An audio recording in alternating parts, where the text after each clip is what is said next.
성서의 시간. 이 시간에 기독교 종합대학 한국성서대학교와 한국성서선교회 성서대학교회에서 보내드립니다. 성서대학교회 반세우 목사님의 설교 말씀으로 함께 하십니다. 오늘 우리가 함께 나눌 하나님의 말씀은 로마서 7장 1절에서 6절까지 말씀입니다. 구속에서 구속으로. 우리 모두는 사랑을 열망합니다. 여러분, 노래방에서 즐겨 찾았던 노래말 가사에는 사랑이 빠지지 않죠. 모두는 사랑을 노래합니다. 사랑을 받고 싶어하고, 사랑을 소유하고, 사랑으로 나를 체험받기를 원합니다. 세상의 사랑은 모조품입니다. 진짜가 아닙니다. 왜냐하면 채워도 채워지지 않기 때문입니다. 사랑의 대상을 사람도 물건도 끊임없이 갈구해보지만 더욱더 목마를 뿐입니다. 그렇게 예뻐 보이는 옷이 내 옷장에 들어오는 순간 잠시 만족하고요. 그것은 오래가지 않습니다. 갖고 싶은 사랑, 소유하고 싶은 사랑의 한계입니다. 우리의 사랑은 죄와 매우 비슷합니다. 죄는 즐거움을 줍니다. 만족을 줍니다. 쾌락을 줍니다. 하지만 그뿐이에요. 그 이후에는 죄가 우리를 구속합니다. 잡을 구, 묶을 속, 즉 죄의 종이 되고 맙니다. 반면 하나님의 사랑은 정반대입니다. 요한일서 4장 16절에 하나님은 사랑이시라고 말씀했어요. 하나님의 사랑은 주는 사랑입니다. 하나님은 사랑하는 대상을 소유하지 않습니다.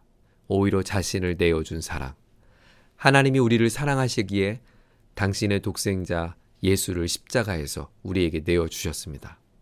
그래서 하나님의 사랑은 다르게 구속하는 사랑입니다. 구원할 구, 속죄할 속. 예수님의 죽으심이 죄가 얼마나 나쁘고 얼마나 파괴적인가를 여실히 보여주는 증거죠. 예수님은 십자가에서 나를 대신하여 죽지 않으셨다면 우리 모두는 영원한 죄의 사슬에서 풀려나지 못한 구속된 종이 되고 말았을 것입니다. 하지만 하나님께서 우리를 너무나 사랑하셔서 우리에게 예수님을 통하여 자유를 주셨습니다. 이것이 로마서가 증언하는 복음입니다.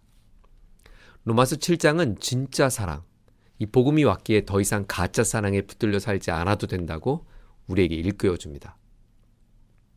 이스라엘 백성들은 하나님께 받은 율법을 지키기 위해 부단히 애를 썼어요. 그러나 어느 순간 율법은 하나님을 사랑하는 도구가 아닌 율법을 지키는 행위 그 자체가 사랑이 되고 말았습니다. 바울은 말합니다. 여러분, 더 이상 가짜 사랑에 매여 살지 않아도 됩니다. 진짜 사랑이 여기 있습니다. 우리에게 진짜 사랑을 하라고 하신 하나님, 오늘 본문은 우리에게 하나님의 사랑의 진짜 사랑의 놀라운 영적 원리를 우리에게 알려줍니다. 첫째는 하나님의 사랑은 우리를 자유케 한 사랑입니다. 1절은 말합니다. 형제들아, 내가 법아는 자들에게 말하노니 너희는 그 법이 사람이 살 동안만 그를 주관하는 줄 알지 못하느냐. 바울은 사랑의 예를 부부로서 갖는 법률적 관계로 설명했어요.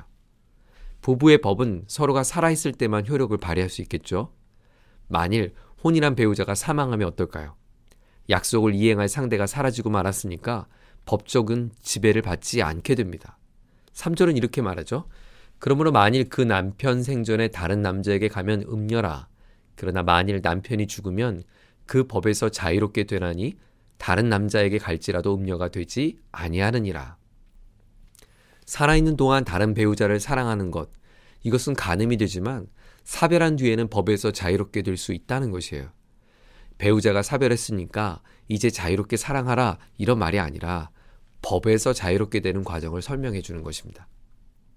바울은 여기서 옛 남편을 가짜 사랑, 율법으로 비유했어요. 하지만 여전히 율법은 존재합니다. 남편인 율법에서 놓일 수 있는 유일한 방편은 무엇인가? 그러면 여자가 죽는 것이라고 말해요. 4절입니다.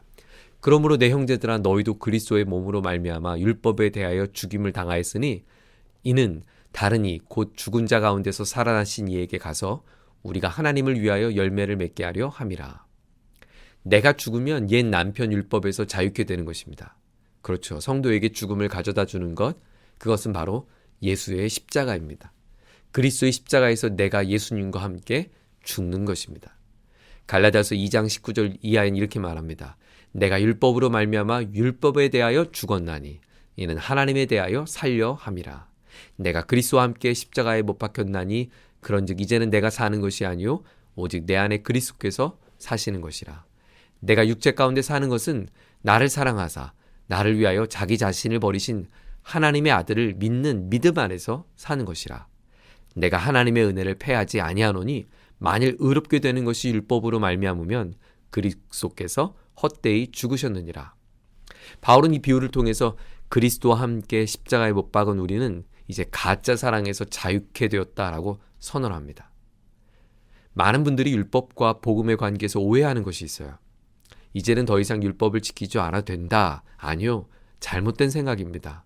율법은 사라지지 않았습니다. 율법의 행위로서 구원받는 효력이 사라졌다는 것이지 여전히 율법의 가치와 원리는 소중합니다. 하나님을 사랑하고 이웃을 사랑하는 그 율법의 가치 앞에 우리는 겸손한 태도를 가져야 합니다. 다만 내가 죄의 문제를 해결하기 위한 수단으로서 율법을 더 이상 지킬 필요가 없다는 말이죠. 왜요? 우리는 이미 죄값을 예수님께서 구속하신 십자가에서 다 치렀기 때문입니다. 그렇다면 반대로 우리가 가짜 사랑에서 자유하지 못한 이유가 설명될 수 있겠죠? 그리스도의 십자가의 나를 날마다 죽지 못했기 때문이에요. 고린도전서 15장 31절은 말합니다. 형제들아, 내가 그리스도 예수 우리 주 안에서 가진 바 너에 대한 나의 자랑을 두고 단언하노니 나는 날마다 죽노라. 내가 죽는다는 것은 나를 고행시키고 나를 통제시켜란 그런 메시지가 아니에요. 이제 나는 죽고 내 안에 예수님만 남게 되었다는 말입니다. 나는 예수님과 온전한 연합을 이룬 거룩한 신부가 되었다는 것이죠. 이제 주님의 신부가 되어서 나의 전부를 내어주신 주님을 진짜 사랑할 수 있는, 더욱 사랑할 수 있는 그 자유를 하나님께서 우리에게 허락해 주신 것입니다. 더 이상 종이 아니라 자유롭게 주님 안에서 사랑할 수 있는 그 진정한 사랑, 바로 하나님의 자유의 사랑입니다. 두 번째로 하나님의 사랑은 살리는 사랑입니다. 하나님께서 우리를 사랑하시는 이유 단 하나, 살리기 위함이었어요. 죄는 우리를 죽음으로 이끕니다. 5절을 보세요. 우리가 육신에 있을 때는 율법으로 말미암는 죄의 정욕이 우리 지체 중에 역사하여 우리로 사망을 위하여 열매를 맺게 하였나니. 죄는 우리를 사망의 자리, 죽음의 자리로 우리를 몰고 갑니다. 그래서 하나님은 우리를 죄의 사슬에서 건져주셨어요. 4절을 다시 한번 주목해 보세요. 그러므로 내 형제들아 너희도 그리스도의 몸으로 말미암아 율법에 대하여 죽임을 당하였으니 이는 다른 이 곧 죽은 자 가운데서 살아나신 이에게 가서 우리가 하나님을 위하여 열매를 맺게 하려 함이라. 하나님의 사랑은 우리의 삶에 아름다운 열매를 맺게 하는 꿈을 꾸게 했어요. 6절에 보면 세 번역은 이렇게 옮겼어요. 그러나 지금은 우리를 올감했던 것에 대하여 죽어서 율법에서 풀려났습니다. 그래서 우리는 문자에 얽매인 낡은 정신으로 하나님을 섬기지 않고 성령이 주시는 새 정신으로 하나님을 섬깁니다. 아멘입니다. 문자에 얽매인 낡은 정신으로 하나님을 섬기지 않고 살아계신 성령으로 새로운 정신으로 하나님을 섬기는 존재로 바꿔주셨어요. 여러분 세상의 가짜 사랑을 보세요. 한번 광고를 보세요. 끊임없이 우리의 목마름을 채우라고 종용합니다. 더 좋은 핸드폰 카메라로 내 얼굴을 찍어보라고 합니다. 그러면 만족한다는 거예요. 아직 너의 마음이 채워지지 않는 건 사랑이 부족해서 그러니까 더 강렬한 사랑을 추구하는 인생이 되라고 우리를 속입니다. 만족할 때까지 더 열심히 살아야 되고 만족할 때까지 더 소유하면 행복할 수 있다고 말합니다. 네, 속이는 사랑입니다. 진짜 사랑은 나를 채우는 일에 목매지 않습니다. 하나님은 나를 채우는 것이 아닌 다른 영혼을 위해 주님처럼 채우는 인생이 되라고 우리를 요청하십니다. 주께서 나와 함께하듯 약한 자 곁에 함께 있으라고 말씀합니다. 주께서 나를 위해 전부를 내어주었듯 허기진 영혼을 위해 나의 것을 채우라고 도전합니다. 하나님을 위한 열매 맺는 삶은 내가 죽고 내가 썩을 때야 가능합니다. 한 알의 밀이 땅에 떨어져 죽으면 그때부터 많은 열매를 맺습니다. 그러나 죽지 아니하면 한 알 그대로 있고 죽어야만 많은 열매를 맺을 수 있습니다. 예수님은 하나님의 열매가 되시기 위하여 십자가에서 죽으셨습니다. 예수님은 살리는 사랑을 위해 당신이 죽으셔야 했습니다. 예수님은 내어준 사랑이 되기 위해 십자가에 오르셨습니다. 예수님께서 바로 그 구속의 사랑을 보여주셨습니다. 구원할 구, 속죄할 속, 구속의 사랑. 더 이상 나로 하여금 빼앗는 구속이 아니라, 나를 묶는 구속이 아니라 구원의 구속으로 우리를 초청하신 하나님의 사랑이 오늘 성경이 우리에게 말씀하고 있습니다. 이 사랑을 가지고 이번 한 주간도 힘차게 살아가는 저와 여러분 되기를 주의 이름으로 축원합니다. 하나님 아버지, 우리를 자유케 하신 사랑을 베풀어 주셔서 감사합니다. 더 이상 이 땅에 아무것도 아닌 사랑 앞에 마음 빼앗기지 않게 하시고, 내가 그리스도와 함께 십자가에 죽어서 진정한 자유케 되었던 그리스도의 신부됨을 기억하고 이 한 주간도 자유의 사랑을 선포하는 복된 삶을 살게 하여 주옵소서. 하나님의 사랑으로 나를 살려주어서 감사합니다. 나를 새롭게 하신 그 사랑으로 하나님 이 땅에 죽어가는 영혼들을 살리는 사람 되고 싶습니다.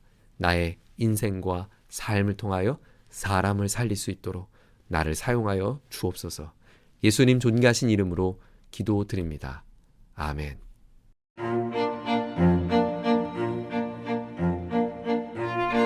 성서의 시간, 지금까지 성서대학교회 반세우 목사님의 설교 말씀으로 함께 하셨습니다.